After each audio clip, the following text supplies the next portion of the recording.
All right, so back to the slides. This is just another quick thing here with the chi-square test before we talk about correlations. I just want to show you that you can also do the chi-square test in SPSS. So any of these hypothesis tests that we're talking about, you can do in a statistical program, and this is just an example of what that output looks like. So here you have the crosstab, which is that second table there, and the two variables that are used here are from the general social survey, and it's whether you favor or oppose the death penalty, and then the race of the respondent. And so you can see there for people who identified as white, black, and other, whether they favored or opposed the death penalty. And you also have those relative frequencies in there, so you can see that of white respondents, 69% favored the death penalty, and sorry, the text is very small. Of black respondents, 44.6% favored the death penalty, and of respondents who identified as other, 59% favored the death penalty. And then, so you can see that there's differences between the groups in the crosstab, but what we want to know with the hypothesis test is, again, whether the differences that we see in this particular sample here of 2,000 people, something like that, 2,379 people who were surveyed, is this reflective of differences in just people in the US overall? And what we see based on our chi-square test is that we have a p-value of smaller than 0.001. So based on any conventional alpha level here, you'd say that we have evidence that there is differences in death penalty support by race. So one thing to notice here is that this is the same example that I was using for ANOVA in the last class, but we're using a different test to answer the question. So with a lot of these hypothesis tests, you can often, depending on how the variables are coded, so whether you're looking at a mean versus favor or oppose, you can use a different hypothesis test, and often you'll be able to get the same answers in different ways. You can also see in there we have our chi-square statistic that was used to calculate the p-value. Okay, but I'm not going to spend a whole lot of time on this particular thing here. This is, again, just to show an example of what it looks like when you do one of these tests in a statistical program. And yeah, that's it. All right, so with that, I'm now going to talk about the last topic for today, which is correlations. And correlations are another way of assessing whether there is a relationship between two variables. So that was our goal with the chi-square test, was to decide whether there was a relationship between two variables that we could put together in a crosstab like that. Correlations are typically used for variables that can't be easily put together in a crosstab, and I'll talk about why in a second. But first, when I do the correlation before I do that, the correlation is generally expressed as something called R, or Pearson's R. And R is something that can either be positive or negative and ranges from 0 to 1. And so the value of R that you get gives you information about the correlation between two variables. Correlations are useful for variables that have attributes that can be put in order from least to most. So this should sound familiar. Here we're talking about ordinal, interval, and ratio level variables. If your variable does not fall into a category like this, you can't calculate a correlation for it. And so this means that correlations can be calculated for variables that can take on a whole lot of different values. And so they're useful in situations where a crosstab would not really work. So you could imagine if you had a variable like age that ranged from 18 to 90, and a variable like, I don't know, number of sandwiches eaten in the last year, which could range from 0 to some very, very large number of sandwiches. You wouldn't want to make a frequency distribution, for each one. That would be because you'd have a crosstab that had values going from 18 to 90 one way, and then values that went from 0 to 500 sandwiches going the other way, because then you'd have so many different cells, and a lot of those cells would have less than 5 cases, which is bad. So instead, we're going to use a correlation to just find a single value of R that tells us about the relationship between two variables, like age and number of sandwiches eaten. And typically, when we want to think about correlations, we can think about how to visualize them in terms of a scatter plot. So instead of putting it in a table like we did for the crosstab, we're going to plot it in something called a scatter plot. And scatter plots can show you both the direction and the strength of a correlation. The direction of a correlation refers to whether it's positive or negative. So whether that R value that you get is going to be either positive or negative. A positive correlation means that as one variable increases, the other variable also increases. So as age increases, the number of sandwiches eaten also increases. In other words, older people tend to eat more sandwiches. And in this case, the line in your scatter plot is going to slope up. And I'm going to show examples of what these look like in a second. I'm just going to talk through this slide first. If you have a negative correlation, you have the opposite. So with a negative correlation, as one variable increases, the other variable decreases. So as age goes up, the number of sandwiches eaten goes down. So if you looked at that, you would say, well, older people eat less sandwiches because as age increases, the number of sandwiches that people are eating is going down. So the line would slope down in your scatter plot. And so here now we have some visual scatter plots of positive and negative correlations. So if you imagine age on the x-axis there and number of sandwiches eaten on the y-axis there, for the positive correlation, you'd see that as you go further along on your x-axis, your horizontal axis, the dots are starting to slope up. So it would be the number of sandwiches being higher for people who have an older age. For the other one, we have a line that slopes down. So as age increases, as you go along your x-axis out towards the right, the number of sandwiches decreases. So you have a smaller number of sandwiches eaten by older people and a higher number of sandwiches eaten by younger people. If there's no correlation whatsoever between two variables, so there's no relationship between age and number of sandwiches, people of all ages eat, however many sandwiches they want, and there's no relationship between age and sandwich eating, then your scatter plot doesn't have a clear slope either up or down. And instead, a scatter plot that has variables that are not related to each other at all just looks like a big cloud or blob or straight line. So that third scatter plot that you can see there isn't positive or negative. The dots don't slope up or down as you go out towards the right on the x-axis. So we'd say that there would be no correlation between those variables. Scatter plots can, so line slopes up on positive correlation, line slopes down on negative correlation, and there is no up or down direction on your no correlation scatter plot. So scatter plots can also be used to look at the strength of a correlation. And the strength of a correlation refers to how closely two variables are related to each other.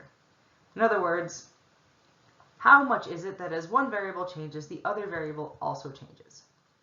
And so these are examples of scatter plots with different correlations.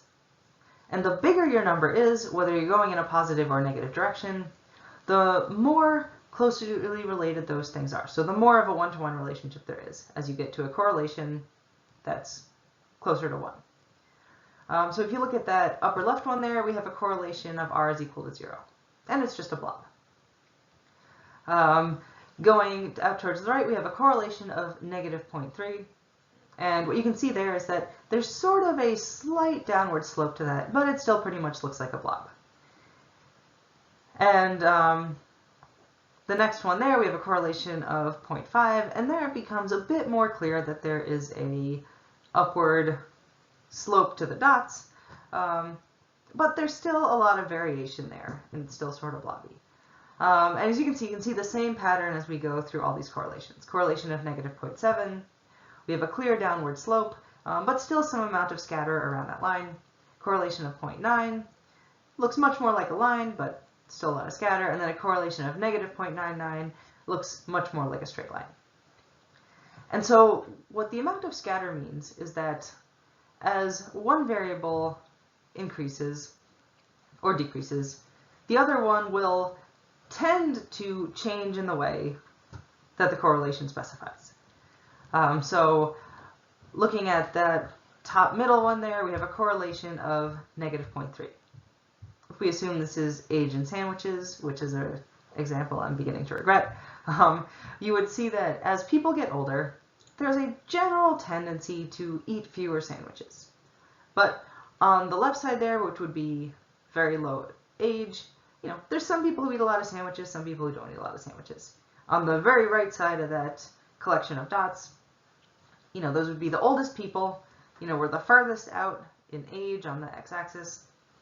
And in general, there is a lower number of sandwiches. But there's still a lot of variation, and some people who are older are eating a lot of sandwiches, and some people aren't. If you look at that very bottom one there, where we have a correlation of -0.99, you can see that if the left side of that correlation is people who are younger, all of the sandwich eating is very high, right? And as you go down, you can see that as age increases, so as you were to go towards the right there, sandwich eating also decreases. So there's nobody on the right side of that graph who's eating a lot of sandwiches. So this would be a very high correlation because there's a very close relationship between the two variables, or age and number of sandwiches eaten. So if there's a larger correlation, there's a stronger relationship between two variables, and if it's a smaller correlation, it's a weaker relationship between two variables. And as a rule of thumb, we generally consider correlations that are less than 0.4 to be weak. So you can see with that correlation of -0.3, it's pretty hard to see just looking at it the relationship between, whatever variables you might have there.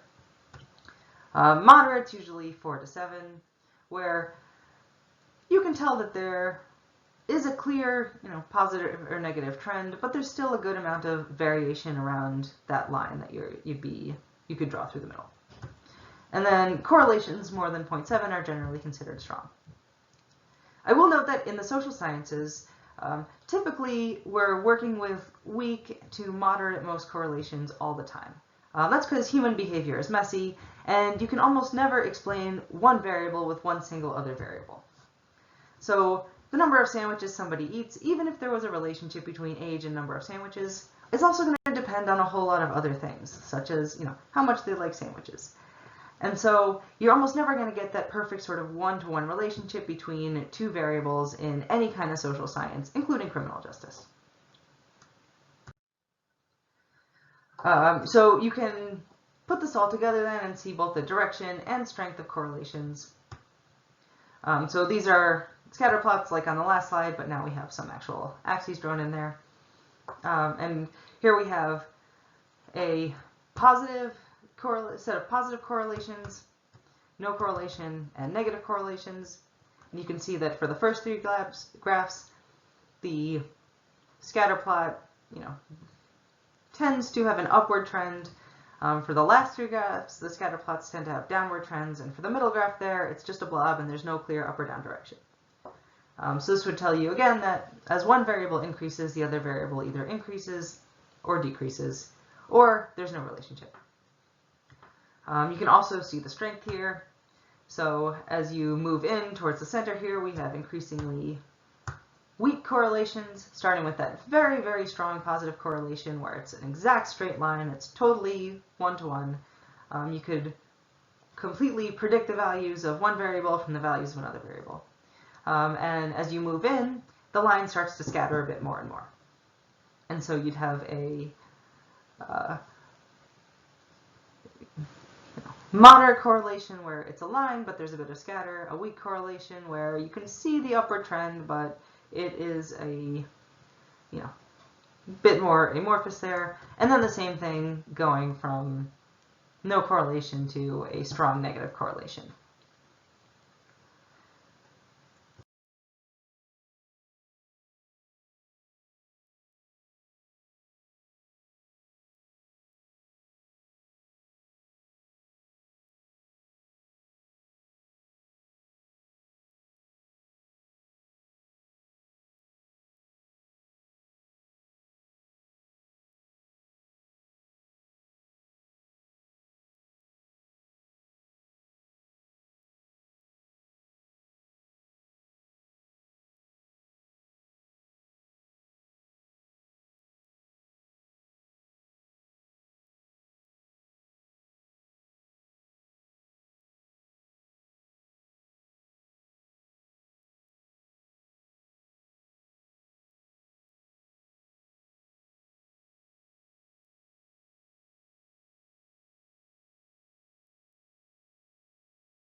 All right, so there's also a hypothesis test for correlations. And the hypothesis test for correlations is relatively straightforward. There's also nothing that you're going to need to calculate for this one, but I'll just talk through it and write it out as well, like I did for the chi-square test. So the first thing to do in a hypothesis test for correlations is to formulate the null and alternative hypotheses. These are also, like the chi-square test, going to be the same every time you do one of these tests. The null hypothesis is that there is no association between two variables. In other words, that r is equal to 0. So your null hypothesis is that whatever your variables are, there's no relationship whatsoever. If you were to make a scatter plot of them, it would just look like a blob with no particular direction up or down, because values of one are totally unrelated to values of the other one. Your alternative hypothesis is that there is an association between two variables, and that if you were to put them on a scatter plot, you would see either an upward or downward trend, and that your r value would be something other than 0. So your alternative hypothesis is that there is some association between two variables. In doing a hypothesis test for correlations, you actually use r itself as a test statistic, and then use that to decide whether to reject the null hypothesis. And as a quick side note here, in doing correlations, we're assuming a linear relationship between two variables. So we're assuming that as one goes up, the other goes up or down. And we really can't account for anything sort of wavy or parabolic. We're not going to get into that any further either, but just a quick note about what we're doing here. So with this, I'm going to go into the document camera for the last time, talk through this hypothesis test for correlations, and then we'll go from there.